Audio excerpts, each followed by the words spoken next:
सो hi everyone, जैसे मैंने आप लोगों को प्रॉमिस किया था, रात के 1:30 बज रहे हैं कि रात को मैं सारे फाइनलाइज्ड क्वेश्चंस का प्रूफ और पीडीएफ आप लोगों को देने वाली हूँ। So welcome to Antara squad. I am Antara Chakraborty, your sociology educator.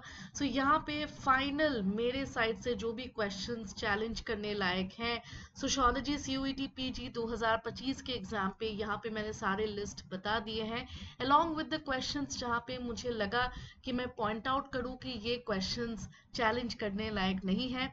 But इस वीडियो को देखने बाद मैं ये चीज़ बता दूं कि सारे क्वेश्चंस के प्रूफ्स का इंडिविजुअल पीडीएफ्स मैं अपने टेलीग्राम चैनल पे डाल दूंगी, जिसका नाम है अंतरा स्क्वाड टेलीग्राम पे।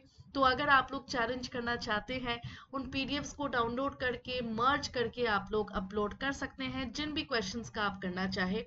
तो सबसे पहले मैं शुरू करना चाहती हूँ एक ऐसा क्वेश्चन जहाँ पे स्टूडेंट्स ने कहा कि इसको हमें करना चाहिए चैलेंज, जिसका कोड है 566। क्वेश्चन का नाम था कि इनमें से कौन सा concrete impact of urbanisation in India है। आंसर इन लोगों ने enlarged boundaries of endogamous marriage बताया। मेरे हिसाब से इस क्वेश्चन को हम चैलेंज नहीं कर सकते। एक ऐसा प्रूफ स्टूडेंट्स ने मुझे भेजा जो कि बिल्कुल भी लागू नहीं होगा एग्जाम के पर्सपेक्टिव से। क्यों, मैं बताती हूँ। स्टूडेंट्स ने मुझे इग्नू से ये वाला पोर्शन भेजा जो कि अर्बैनिज्म का नोट है लुइस वर्थ का, जहाँ पे कहा गया है कि अर्बैनिज्म के फीचर्स क्या है। उनमें से एक है वीकनिंग ऑफ किनशिप टाइज। जबकि अगर आप क्वेश्चन को देखोगे, यहाँ पे concrete impact of urbanisation in India पूछा है लुइस वर्थ का, अर्बैनिज्म से नहीं है ये क्वेश्चन। मैंने बहुत ढूंढा इससे रिलेटेड मटेरियल बट मुझे ऐसा कुछ भी नहीं मिला। आई अग्री कि ये काफ़ी वेग क्वेश्चन था, बट मुझे नहीं लगता कि ये इग्नू वाला प्रूफ आप डाल सकते हो। तो इस क्वेश्चन को आप मेरे साइड से चैलेंज ना करें। फिर भी अगर आप करना चाहते हो you can go ahead, but I do not think कि इस क्वेश्चन का आंसर चेंज होगा। दूसरा सिमिलर क्वेश्चन जो आप लोगों ने मुझे बोला था, कोड नंबर 565, जहाँ पे पूछा था कि कौन से सिस्टम मेंटेन करने में हेल्प करता है ideal filial fraternal solidarity of family in India. इसमें आंसर इन लोगों ने मिताक्षरा दिया।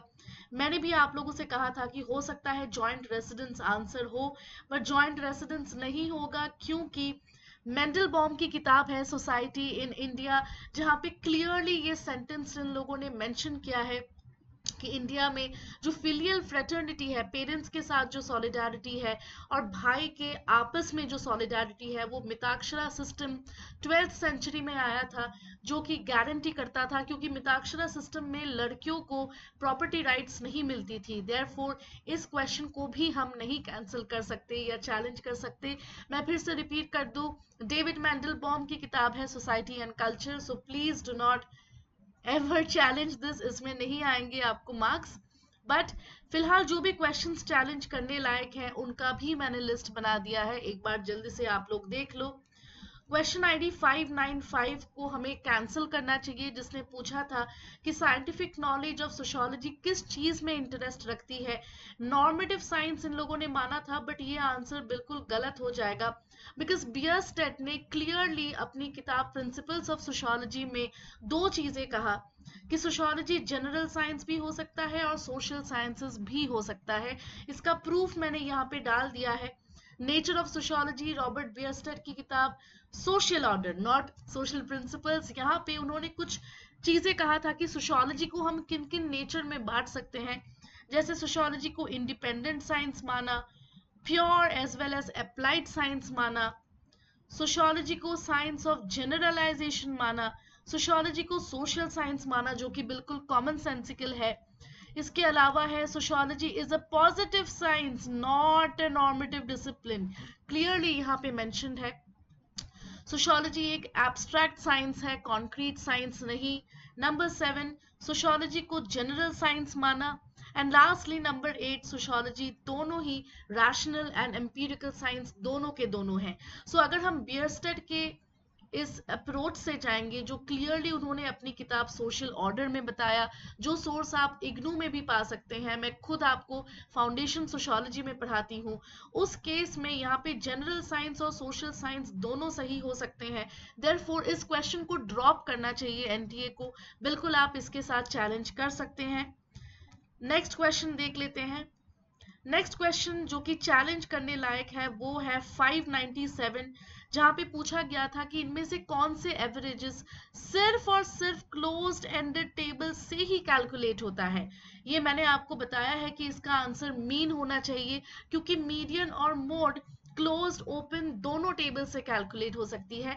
मैंने यहाँ पे प्रूफ अटैच कर दी है जो कि मैंने इग्नू से लिया है लिमिटेशंस ऑफ मीन के बारे में, जहाँ पे क्लियरली नंबर 2 में ये लिखा है कि जहां पे भी ओपन एंडेड क्लासेस होते हैं वहां पे मीन कंप्यूट नहीं किया जा सकता। दैट मीन्स कि मीन एक ऐसी चीज है जो सिर्फ और सिर्फ क्लोज एंडेड से ही हो सकता है। साथ में यहाँ पे ये भी लिखा है कि मीडियन और मोड कंप्यूट हो जाता है। दैट मीन्स मीडियन और मोड में ओपन या क्लोज्ड एंडेड की जरूरत नहीं पड़ती है। ओके, द नेक्स्ट क्वेश्चन जो कि आप लोगों को करना चाहिए चैलेंज इज 581। मनी लॉन्ड्रिंग को हम लोग कैपिटलिस्ट समाज में किस टाइप ऑफ क्राइम में रखते हैं। आंसर इन लोगों ने कॉर्पोरेट क्राइम दिया, लेकिन ज्यादातर सोर्सेस कहीं पे भी कॉर्पोरेट क्राइम नहीं लेकिन व्हाइट कॉलर क्राइम की बात करते हैं। But majority of the sources like proper legible sources organised crime की बात करते हैं।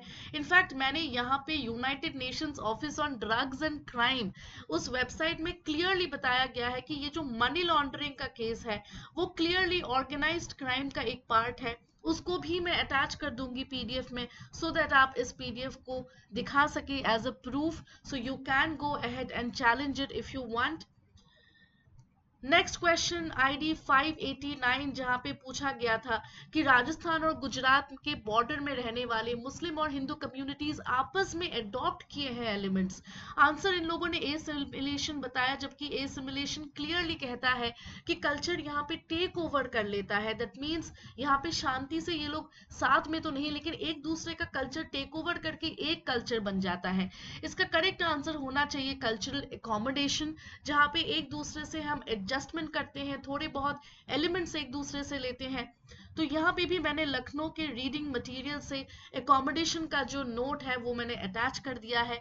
एकोमोडेशन एडजस्ट करने में हेल्प करता है लोगों को, जहाँ पे harmonious acting together in social situation possible हो पाता है।